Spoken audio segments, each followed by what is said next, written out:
संगीत उदयपुर में रहने वाला ज्ञानचंद बहुत ज्ञानी आदमी था। एक दिन ज्ञानचंद अपनी पत्नी से बोला, बहुत दिनों से मोहन की कोई खबर नहीं मिली है। मैं कल सुबह उससे मिलने उसके गांव के लिए निकल जाऊंगा। आज सुबह सुबह मेरी बाएं आंख फड़क रही थी। जी आप मत जाइए, तुम तो जानती हो भाग्यवान मोहन का हमारे सिवाय कौन है। जाते हुए ऐसे टोका टोकी नहीं करते, तुम जाकर तैयारी करो मेरे जाने की। ठीक है, मैं आपकी जाने की तैयारी कर देती हूँ। ज्ञानचंद का मित्र मोहन बचपन से ही गूंगा और एक पैर से अपाहिज था। ज्ञानचंद सुबह जल्दी उठकर अपने मित्र से मिलने निकल पड़ता है। रास्ते में उसे एक आदमी मिलता है जो शरीर से काफी तंदुरुस्त था। वह आदमी ज्ञानचंद के पास आया, भाई आप कौन है और कहाँ जा रहे हैं। मेरा नाम ज्ञानचंद है और मैं अपने मित्र के घर संभाजी नगर जा रहा हूँ। मेरा नाम महाकाल है, मुझे भी उसी तरफ जाना है। क्या मैं भी आपके साथ चल सकता हूँ। मुझे ठीक से रास्ता पता नहीं है। बिल्कुल चलिए, अच्छा ही होगा हम दोनों अगर साथ साथ चलेंगे तो समय भी जल्दी कट जाएगा। महाकाल, ये कैसा नाम है, बड़ा अजीब सा नाम है महाकाल। खैर मुझे क्या करना है। लेकिन उसने महाकाल से कुछ भी नहीं पूछा और दोनों धीरे धीरे रास्ते पर आगे बढ़ने लगे। तभी बीच में एक छोटा सा गांव आया। भाई ज्ञानचंद, तुम आगे बढ़ो, मुझे इस गांव में किसी को एक संदेश देना है। मैं बस संदेश देकर तुम्हें मिलता हूँ। ठीक है, मैं एक काम करता हूँ, आगे उस कुएं पर थोड़ी देर आराम कर लेता हूँ, तब तक तुम संदेश देकर वापस आ जाओ। हाँ बिल्कुल भाई, आप आराम करिए। मैं यूं गया और आया। ज्ञानचंद कुएं के पास बैठकर पानी पी रहा था। तभी उस गांव में शोर उठा कि एक बाज ने किसी आदमी के प्राण ले लिए। और तभी महाकाल वापस आता है। चलो मित्र आगे चलते हैं, बहुत काम अभी बाकी है ना। हाँ हाँ भाई चलो, तुमने संदेश बहुत जल्दी पहुंचा दिया। हाँ, मुझे जिस आदमी से मिलना था वह मुझे पास ही में मिल गया और मैं उसे संदेश देकर तुरंत लौट आया। चलो अब अपनी यात्रा शुरू करते हैं।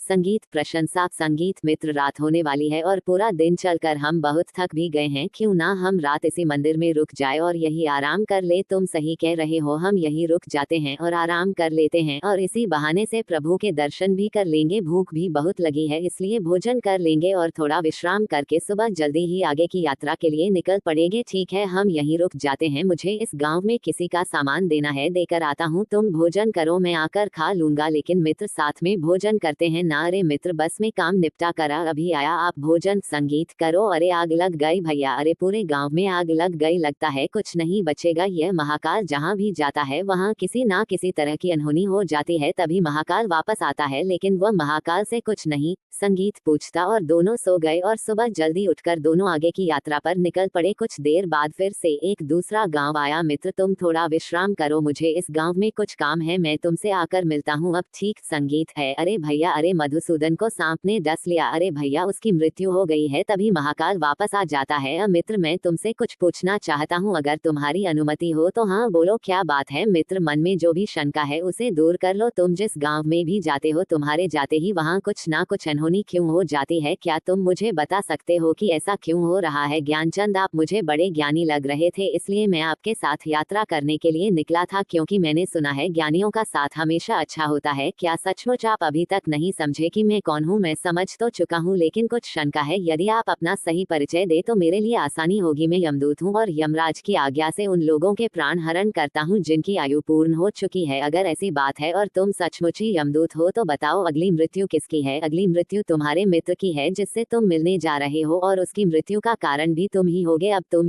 ये क्या कह रहे हो। क्या सच में अगली मृत्यु मेरे मित्र की होने वाली है और मैं ही उसकी मृत्यु का कारण हूँ। वो मेरे बचपन का मित्र है, मैं उसकी मृत्यु का कारण नहीं बन सकता। इसलिए बेहतर होगा कि मैं अपने मित्र से मिलने आगे की यात्रा पर ना जाओ। कम से कम मैं तो उसकी मृत्यु का कारण नहीं बनना चाहता। संगीत हूँ, तुम जो सोच रहे हो वह मुझे भी पता है, लेकिन तुम्हारे अपने मित्र से ना मिलने के विचार से नियति नहीं बदल जाएगी। तुम्हारे मित्र की मृत्यु है और वो तुम्हारे चरणों में ही मर जाएगा। अगर ऐसा है तो मैं अपने मित्र से मिलने आगे जाऊंगा ही नहीं और अपने घर वापस लौट जाऊंगा। परंतु जैसे ही वह गांव की तरफ से लौटने लगा, उसका मित्र मोहन तेजी से आता हुआ दिखाई दिया, जो ज्ञानचंद को देखकर बहुत ज्यादा खुश लग रहा था। मोहन के आने की गति को देखकर ऐसा लगा कि वह बहुत देर से उसके पीछे आ रहा हो। तुम कुछ भी कर लो, लेकिन नियति को नहीं बदल सकते हो। तुम्हारा मित्र बहुत देर से तुम्हारे पीछे आ रहा है, क्योंकि उसने अपनी शक्ति से ज्यादा जोर से दौड़ने की कोशिश की, जिस कारण कुछ ही क्षणों में वह तुम्हारे चरणों में अपनी आखिरी सांस लेगा। जैसे ही मोहन ज्ञानचंद के पास पहुंचा तो जमीन पर गिर पड़ा। मित्र मित्र मित्र, तुम ठीक हो ना। मैं तुम्हें कुछ नहीं होने संगीत दूंगा। ओ संगीत, उठो उठो मित्र उठो। नहीं, ऐसा नहीं हो सकता। मेरी वजह से तुम दुनिया से चले गए नहीं। मोहन की मृत्यु के बाद ज्ञानचंद आश्चर्य भरी नजरों से महाकाल की तरफ देखने लगा। तुम्हारा मित्र पिछले गांव से ही तुम्हारे पीछे पीछे आ रहा था, लेकिन तुम समझ ही नहीं सके क्योंकि वह गूंगा है, जिस कारण वह तुम्हें आवाज नहीं दे पा रहा था, और एक पैर से अपाहिज होने के कारण वह तुम तक नहीं पहुंच सका। उसने अपनी सारी ताकत लगाकर तुम तक पहुंचने की कोशिश की, और बुढ़ापे में शरीर में ज्यादा शक्ति नहीं होती, इसलिए उसकी हृदय गति रुकने की वजह से उसकी मृत्यु हो गई, और उसकी मृत्यु की वजह तुम हो, क्योंकि वह तुमसे मिलने के लिए अपनी सीमाओं को लंघ कर तुम्हारे पीछे भाग रहा था। अगर मृत्यु मेरे मित्र की होनी थी तो तुम शुरुआत से मेरे साथ क्यों चल रहे? प्रशंसा थे, मैं तो सभी के साथ चलता हूँ और हर क्षण चलता रहता हूँ, केवल लोग मुझे पहचान नहीं पाते, क्योंकि लोगों के पास अपनी समस्याओं के अलावा किसी और व्यक्ति, वस्तु या घटना के संदर्भ में समझने का समय नहीं होता। तो क्या तुम बता सकते हो कि मेरी मृत्यु कब और कैसे संगीत होगी? हालांकि किसी सामान्य जीव के लिए ये जानना सही नहीं है, लेकिन तुम ज्ञानी व्यक्ति हो और अपने मित्र की मृत्यु को जितनी आसानी से तुमने स्वीकार कर लिया, उसे देखकर मुझे ये लगता है कि तुम अपनी मृत्यु के बारे में जानकर परेशान नहीं होगे। तुम्हारी मृत्यु आज से ठीक 6 महीने बाद किसी दूसरे राजा के राज्य में फांसी लगने से होगी, और आश्चर्य की बात यह है कि तुम स्वयं खुशी से फांसी को स्वीकार करोगे। ज्ञानचंद ने अपने मित्र का कर्मकांड किया और फिर अपने गांव लौट आया। ज्ञानी व्यक्ति भी अपनी मृत्यु के बारे में जानने के बाद मृत्यु से बचने के लिए कुछ ना कुछ करते हैं। ज्ञानचंद ने भी ऐसा ही किया। उसकी पहचान उस राज्य के राजा तक थी। ज्ञानचंद राजा के दरबार में पहुंच गया और बात बताई। हमारे मित्र की समस्या आप सब ने सुनी और आप सब बहुत ही ज्ञानी है, इसलिए मैं अपने मित्र के प्राण बचाना चाहता हूं, जिसके लिए मुझे आप सबकी सलाह चाहिए। महाराज, जैसा कि पंडित जी ने कहा है कि उनकी मृत्यु 6 महीने बाद होगी, लेकिन मृत्यु तब होगी जब वो किसी दूसरे राज्य में जाएंगे। अगर हम उन्हें किसी दूसरे राज्य में ना जाने दे तो उनकी मृत्यु कैसे होगी? आप सबकी बात बिल्कुल उपयुक्त है। हमारे मित्र के रहने की व्यवस्था राजमहल में ही कर दी जाए। वह अपनी मर्जी से राजमहल से बाहर आ जा सकते हैं और जिससे भी मिलना चाहे मिल सकते हैं, लेकिन बिना हमारी अनुमति के उनके कक्ष में कोई प्रवेश नहीं करेगा और ना ही कोई उनसे मिलेगा। मृत्यु से एक दिन पहले, कल तो मेरी मृत्यु का दिन है, आज रात को मैं जल्दी सो जाता हूँ ताकि यह काली रात और कल का दिन जल्दी ही निकल जाए। ज्ञानचंद को नींद में चलने की बीमारी थी और वह स्वयं इसके बारे में जानता नहीं था, इसलिए उसने राजा या किसी से भी इस बीमारी के बारे में बात नहीं की थी। नींद में चलने की बीमारी का दौरा अक्सर उस समय पड़ता जब व्यक्ति को नींद अच्छे से ना आ रही हो। उस रात चंद को नींद में चलने का दौरा पड़ा। वह राजा के महल से निकलकर अस्तबल में गया। राजा के आदेश के अनुसार वह कहीं भी आ जा सकता था, इसलिए किसी ने उसे कुछ नहीं पूछा और घोड़े पर सवार होकर ज्ञानचंद दूसरे राज्य की सीमा में चला गया और उस राज्य के राजा के कक्ष में जाकर रानी के दूसरी तरफ सो गया। सुबह ने देखा, कौन है ये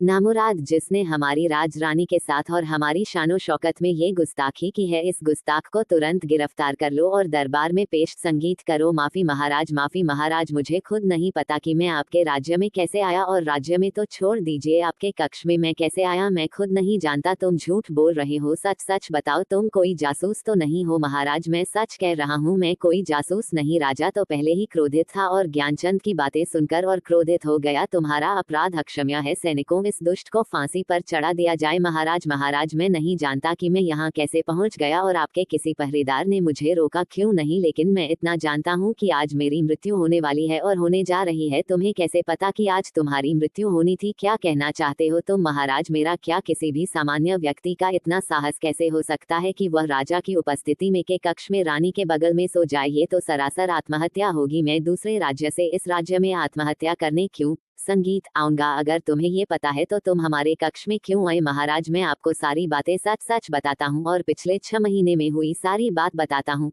संगीत, तुम अपनी मृत्यु से बचने के लिए महाकाल और अपनी मृत्यु की भविष्यवाणी का बहाना बना रहे हो। नहीं महाराज, अगर आपको ऐसा लगता है तो आप पड़ोसी राज्य के राजा से पता करवा सकते हैं। यदि तुम्हारी बात सत्य है और आज तुम्हारी मृत्यु का दिन है जैसा तुमने कहा, तो मैं तुम्हारी मृत्यु का कारण नहीं बनूंगा, लेकिन यदि तुम झूठ बोल रहे हो तो निश्चित ही आज तुम्हारी मृत्यु होगी। पड़ोसी राज्य के हमारे मित्र हैं, हम अभी अपने सैनिकों को वहां भेजकर तुम्हारी कही बातों का पता लगवाएं। सिपाही दूसरे राज्य जाकर वापस आते हैं। महाराज, ज्ञानचंद जो कह रहा है वह सही कह रहा है। दूसरे राज्य के राजा ने ज्ञानचंद को अपने महल में ही रहने की पूर्ण व्यवस्था दे रखी थी। पिछले 6 महीने से यह राजा का मेहमान था। कल रात राजा स्वयं इससे अंतिम बार कक्ष में मिले थे और उसके बाद यह इस राज्य में कैसे पहुंचा इसकी जानकारी किसी को संगीत नहीं। इसके अनुसार ज्ञानचंद को फांसी की सजा देना उचित नहीं है, लेकिन अब समस्या यह है कि अगर इसे फांसी नहीं दी जाएगी तो ये राज्य के नियमों के विरुद्ध होगा, और अगर इसे फांसी दी जाएगी तो यह इसके साथ अन्याय होगा। महाराज, ज्ञानचंद को कच्चे सूत के एक धागे से फांसी लगवा दे, जिससे आपके वचन का मान रहेगा और कच्चे सूत के धागे से लगी फांसी से ज्ञानचंद की मृत्यु भी नहीं होगी। महाराज, हम की सलाह उपयुक्त लग रही है। ज्ञानचंद को कच्चे सूत के एक धागे से फांसी पर लटका दिया जाए। महाराज, महाराज आपकी जय हो और आपके न्याय की भी जय हो। मैं आपके न्याय से बहुत खुश हूँ। मुझे पूरा विश्वास है कि कच्चे सूत के धागे से मेरी मृत्यु नहीं होगी। मैं खुशी खुशी आपकी दी हुई इस फांसी की सजा को स्वीकार करता हूँ। महाराज, जही ज्ञानचंद को फांसी दी गई, कच्चे सूत का धागा टूट गया, लेकिन टूटने से पहले उसने अपना काम कर दिया। ज्ञानचंद के गले की नस कट चुकी थी और वह जमीन पर पड़ा तड़प रहा था और देखते ही देखते उसका शरीर शांत हो गया। विश्वास नहीं हो रहा कि एक कमजोर से धागे से किसी की मृत्यु हो सकती है। नियति ने अपना काम कर दिया है। जो होना होता है वो होकर ही रहता है। हम चाहे जितनी भी सावधानी कर ले, समझे, चाहे इंसान जितने उपाय कर ले, हर घटना और उस घटना का सारा ताना बाना पहले से निश्चित है, जिसे हम रत्ती भर भी इधर उधर नहीं कर सकते। इसलिए ईश्वर ने हमें भविष्य जानने की क्षमता नहीं दी है, ताकि हम अपने जीवन को ज्यादा बेहतर तरीके से जी सके। सैनिकों, ज्ञानचंद के पार्थिव शरीर को पूरे सम्मान के साथ पड़ोसी राज्य में उसके घर ले जाया जाए और उसके परिवार की यथोचित सहायता की जाए। उसके बाद ज्ञानचंद की पत्नी ने ज्ञानचंद का 10 संस्कार पूरे विधि विधान से किया।